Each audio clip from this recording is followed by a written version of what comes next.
안녕하세요. 어제 에어비앤비가 상장을 했어요. 그래가지고 잭팟이 터졌습니다. 정말 깜짝 놀랐어요. 이렇게 오를 수도 있겠구나. 그래서 놀랐는데, 원래 공모가가 44달러에서 50달러 수준으로 책정을 했었었는데, 한번 조정을 했습니다. 그래서 56달러에서 60달러 수준으로 이제 뭐 공모를 하자. 이렇게 얘기가 나왔다가, 공모 당일 가격이 이제 68달러로 시작이 된 거죠. 그러니까 44달러에서 이미 68달러니까 벌써 50% 넘게 높은 가격으로 상장을 했는데 상장 당일날 144달러가 나온 겁니다. 와, 이게 112%가 올라간 거예요. 그러니까 에어비앤비 쪽에서조차도 이번에 상장하면 한 450억 달러 정도 시가총액 나오겠다 싶었는데 지금 거의 2배 가까이 나와버려가지고 여기도 지금 깜짝 놀란 상태입니다. 원래 2018년에 상장 한번 하려고 했었는데 이때 한번 좀 어그러졌었는데 오히려 최악인 상황에서 상장을 했는데 그게 더 잘 됐어요. 좀 이해가 안 가는데 그만큼 지금 주식시장에 인기가 있는 게 아닌가 이렇게 평가할 수 있을 것 같습니다. 그러면 에어비앤비에 대해서 한번 제가 정확하게 좀 분석을 해보도록 하겠습니다. 재무제표를 보시면은 뭐 이렇게 2017년, 18년, 19년 그리고 2020년 께 나와 있는데 2020년 거 같은 경우는 지금 1년치가 다 안 돼 있잖아요. 그래서 9개월치만 나와 있습니다. 매출은 2017년에 25억 달러였다가요. 2018년에 36억 달러. 그러니까 50% 가까이 성장을 해줬죠. 그리고 이제 다시 실적을 보면요. 2017년에 매출이 25억 달러, 그리고 2018년에 36억 달러. 거의 50% 가까이 성장을 했어요. 그리고 2019년에 48억 달러. 거의 30% 가까이 성장을 또 했습니다. 그런데 2020년에 이제 코로나 여파로 해가지고 상반기 때 굉장히 힘들었었어요. 그래서 9개월 정도를 계산했을 때 25억 달러 수준이 나왔고 이거를 나누기 3한 다음에 다시 곱하기 4를 하게 되면은 33억 달러 정도 나올 거예요. 그러면은 2018년 수준으로 매출이 나왔다. 그러면 그것도 신기하잖아요. 코로나 여파로 1년 내내 사업을 말아먹었다라 계산한 것 치고도 매출이 잘 나온 편이 된 거예요. 그래서 이게 무슨 일이냐라고 봐야 될 수도 있는 거고 반대로 말하면은 아유 끝났네 성장 꺾였네 뭐 이렇게 볼 수도 있지만 제가 볼 때는 코로나 치고 이 정도면 굉장히 선방한 거 아니냐라고 보여집니다. 제 생각에는요. 이제 비용 같은 경우를 보면 또 이게 문제가 있는데 매출과 비용이 거의 비슷해요. 그러니까 지금 매출만큼 비용이 어마어마하게 많이 들어갔다. 그러니까 결국 남는 게 없다. 적자 산업을 했다. 라고 볼 수 있는데요. 순이익을 보시면은 2017년에는 이제 7천억 달러, 그리고 2018년 달에는 이제 1,000억 달러. 그러니까 이때 상장을 하려 했던 거죠. 이제 흑자가 돼가니까. 그리고 2019년에는 완전히 망했습니다.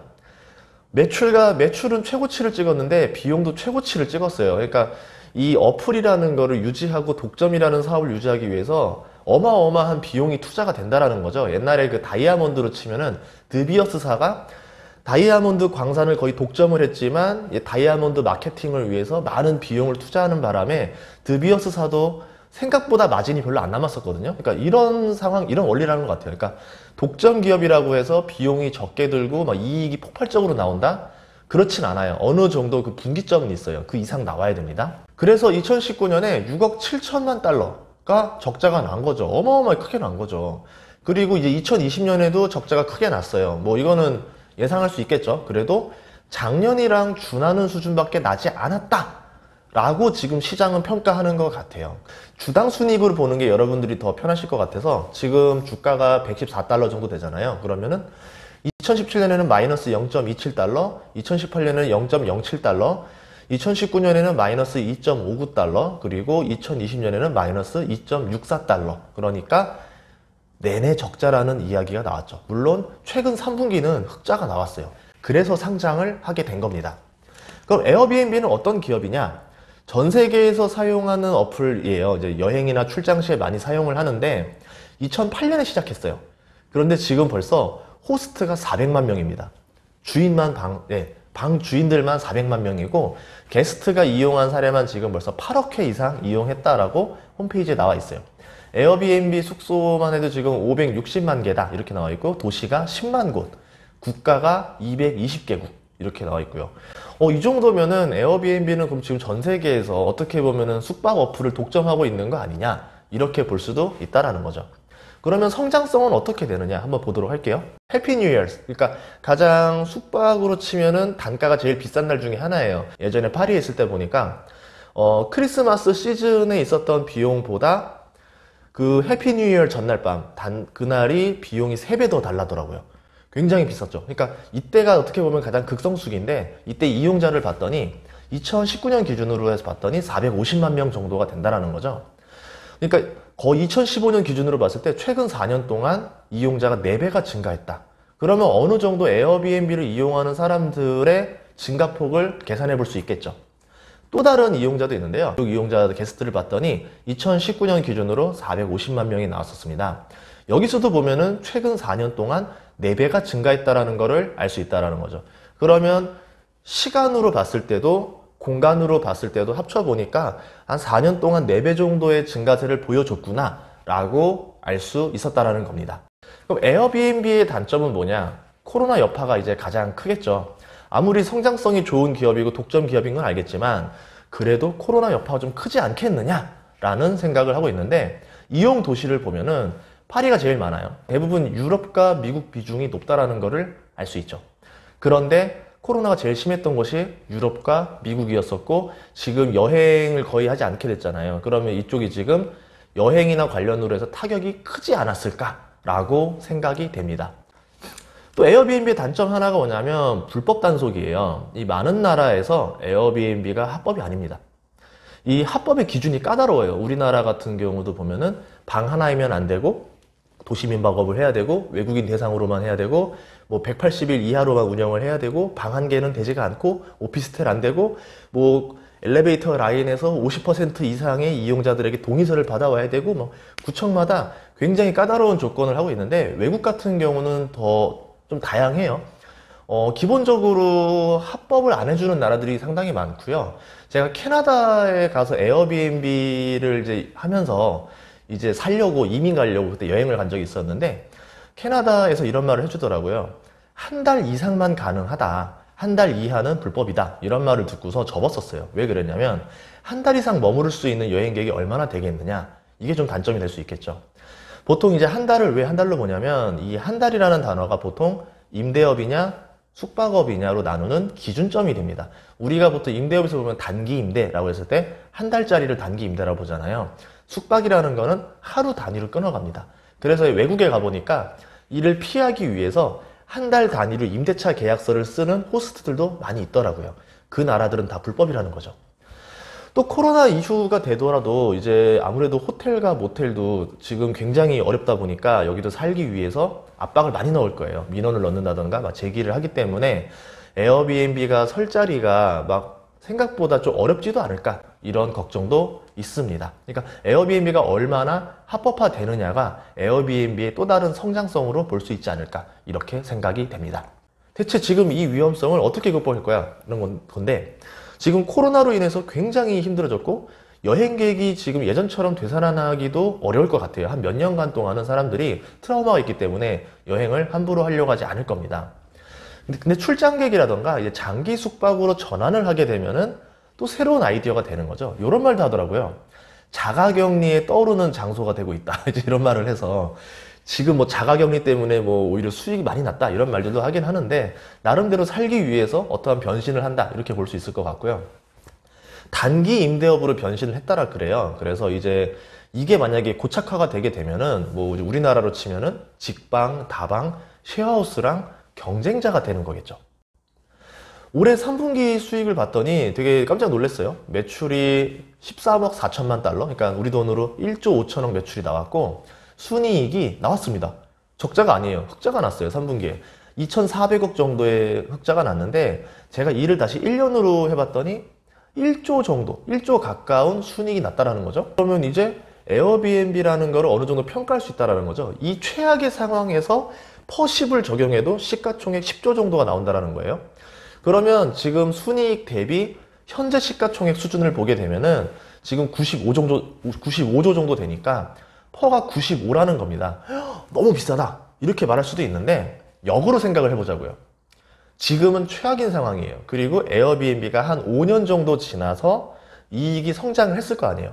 그러면 내가 지금 주식을 사놓은 다음에 5년 뒤에 딱 까봐요. 그럼 순이익이 얼마일까를 생각해 보셔야 돼요. 에어비앤비의 순이익은 얼마일까? 그러면 에어비앤비의 적정 가치도 어느 정도 예상해 볼 수 있겠죠. 만약 여기에서 순이익이 5배가 늘었다라고 하면 퍼가 이제 한 17, 18로 떨어지는 겁니다. 지금 퍼가 높다라는 거를 막 그것만 가지고 투자하면 안 돼 라고 말하기도 애매하다라는 거죠. 그러면 지금 다른 기업들은 퍼가 몇이냐라고 제가 볼 수 있는데, 넷플릭스가 84예요. 그리고 페이스북이 32배, 줌이 602배, 부킹홀딩스랑 비교가 가장 많이 하는데 부킹홀딩스 퍼가 63배입니다. 그리고 아마존이 퍼가 90배예요. 그러니까 지금 에어비앤비 퍼가 아마존이랑 동급이라고? 넷플릭스보다 더 비싸다고? 아, 이건 좀 아닌 것 같은데? 라고도 볼 수 있지만 에어비앤비 사업이 지금 최악인 상황이라는 걸 고려하면은 또 모른다는 거죠. 투자자들이 보는 에어비앤비는 어떨까요?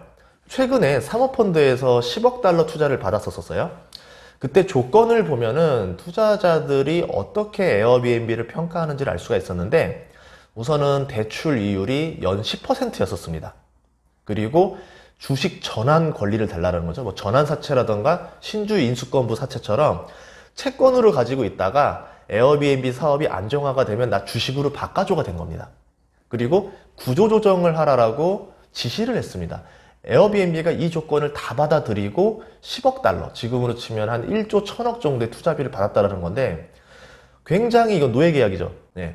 이 정도면은 IMF 때 이제 긴급자금 투입하는 수준으로 봐야 된다는데, 그때가 뭐 코로나 때기도 하고 에어비앤비는 거의 끝났다라고 봤었기 때문에 이런 조건을 받아들여야 되지 않았을까 볼 수 있는데, 지금 순이익이 흑자가 났기 때문에 좀 그래도 상황이 바뀌지 않았을까라고 보여지긴 해요.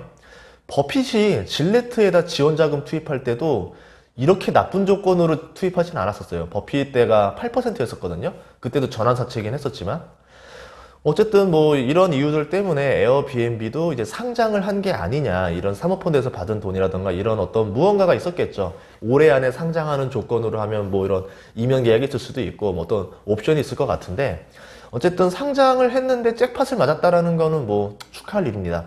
상장 가치가 500억 달러를 예상했었는데 상장 후 봤더니 하루 만에 864억 달러, 그러니까 우리 돈으로 95조가 나왔다. 어마어마하게 큰 건데, 그럼 95조면은 어느 기업이랑 가치가 똑같냐면요. 지금 부킹닷컴이랑 가치가 똑같아요. 부킹닷컴이 862억 달러고요. AMD가 1102억 달러. 그리고 줌이 1138억 달러. 보잉이 1323억 달러. 그리고 US 스틸이 41억 달러. 그러니까 지금 US 스틸을 21개 팔아야 에어비앤비 하나 살 수 있어요. 에어비앤비 결론을 내볼게요.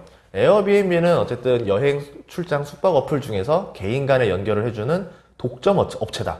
경쟁사가 거의 없다라 봐야 됩니다. 뭐 부킹홀딩스나 이런 거 같은 경우는 호텔을 연결해 주는 거기 때문에 이거와는 또 사업 구조가 다르다라 볼 수 있고, 에어비앤비가 충분히 고객 기반을 먹은 다음에 이제 호텔까지도 연결을 해버리면은 부킹닷컴이랑 이제 맞붙어야 되는 상황이 되겠죠. 근데 충분히 가능할 것 같아요. 그리고 에어비앤비를 보면은 숙박만 하는 게 아니라 뭐 이제 체험이라던가 뭐 교통이라던가 이런 쪽으로도 항공권까지 확장이 가능하다라는, 이래서 플랫폼이라는 게 굉장히 평가를 높게 받는다, 이렇게 이해하시면 될 것 같고요. 에어비앤비 어플이 이제 해당하는 거 보면은 수수료가 상당히 세요. 호스트한테도 떼고 게스트한테도 뗍니다. 그리고 이 결제 대금을 뭐로 주냐면은 뭐 페이팔로 주더라고요. 페이팔로 줘서 주기 때문에 페이팔 거쳐서 한 번 더 거쳐서 계좌로 받으면서 실질적으로 수수료가 우리는 이중으로 더 나갑니다. 그럼 페이팔도 어떻게 보면은 에어비앤비의 수혜주다라고 볼 수도 있겠죠. 그럼 넷플릭스, 페이스북 사례를 봤더니 이렇게 보면은 차라리 에어비앤비가 상장했을 때 그냥 빨리 사는 게 제일 좋은 거다, 제일 싼 거다, 이렇게 볼 수도 있을 거고, 우버 사례를 보게 되면은 우버가 상장하고 한 달 뒤에 폭락했어요. 그래가지고 2달 동안 마이너스 30%의 손실이 났었는데요. 그럼 에어비앤비는 넷플릭스의 모델을 가져갈 것이냐, 아니면은 우버의 모델을 가져갈 것이냐, 이거는 여러분이 결정을 하셔야 됩니다. 이렇게 에어비앤비에 대해서 정보를 드렸고요. 저도 지금 솔직히 사고 싶어가지고 분석을 하다가 여러분들도 알면 좋을 것 같아서 빠르게 정보를 드렸습니다. 저도 지금 출장 와가지고 처음 이 장소에서 찍었는데 그래도 되게 예뻤어요. 그래서 저도 여기서 찍어봤습니다. 다음번에도 더 좋은 정보로 찾아뵙도록 하겠습니다. 그러면 오늘 금요일 밤 투자 잘 되시길 바라겠습니다.